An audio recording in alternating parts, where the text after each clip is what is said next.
আসসালামু আলাইকুম। আজকের আপনাদের জন্য নিয়ে আসলাম কাঁচা আমের টক ঝাল মিষ্টি আচারের রেসিপি। এটি খেতেও অনেক মজা, আর আপনাদের বাসায় থাকা কিছু উপকরণ দিয়ে আপনারা এই সহজ রেসিপিটি বানিয়ে নিতে পারেন। এখানে প্রথমেই আমার দরকার কাঁচা আম। কাঁচা আমটাকে খুব ভালোভাবে খোসা ছাড়িয়ে নিতে হবে। এখানে এমন ধরনের কাঁচা আম ব্যবহার করতে হবে যাতে আটি একটু শক্ত। এখানে আমি যে আমটি ব্যবহার করছি সেটি অত্যাধিক শক্ত হওয়ায় আমি এখানে সাইড কেটে নিচ্ছি। এখানে আপনারা চাইলে 2 ভাগ বা 4 ভাগও করে নিতে পারেন। এরপর আমগুলো কাটা হয়ে গেলে পানির ভিতরে রেখে দিচ্ছি। অপর পাশে আমি কিছু পাঁচফোড়ন ভেজে গুঁড়ো করে নেব এবং আমি কিছু লাল মরিচও ভেজে গুঁড়ো করে নেব। এগুলো আপনারা শিলপাটায় অথবা ব্লেন্ডারেও করে নিতে পারেন।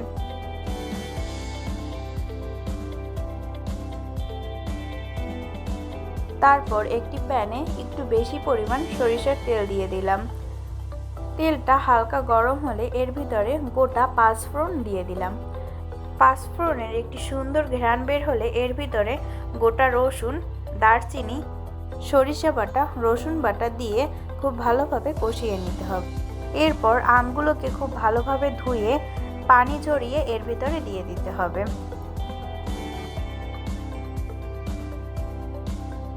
এ পর্যায়ে আপনারা পরিমাণ মতো লবণ দিয়ে দিবেন।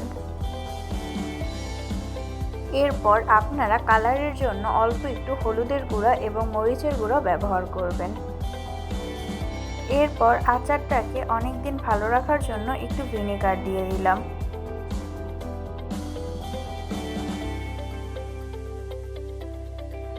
এ পর্যায়ে আমি পাঁচফোড়নের গুঁড়া দিয়ে দিলাম। এ পর্যায়ে আমি আগে থেকে করে রাখা শুকনো মরিচের গুঁড়ো দিয়ে দিলাম। এবার আমি এখানে স্বাদ মতো চিনি দিয়ে দিলাম।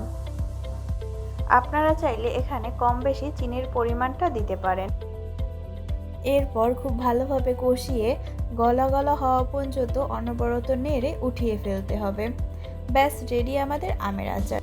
আজ এ পর্যন্তই, দেখা হচ্ছে অন্য কোনো রেসিপি নিয়ে। আল্লাহ হাফেজ।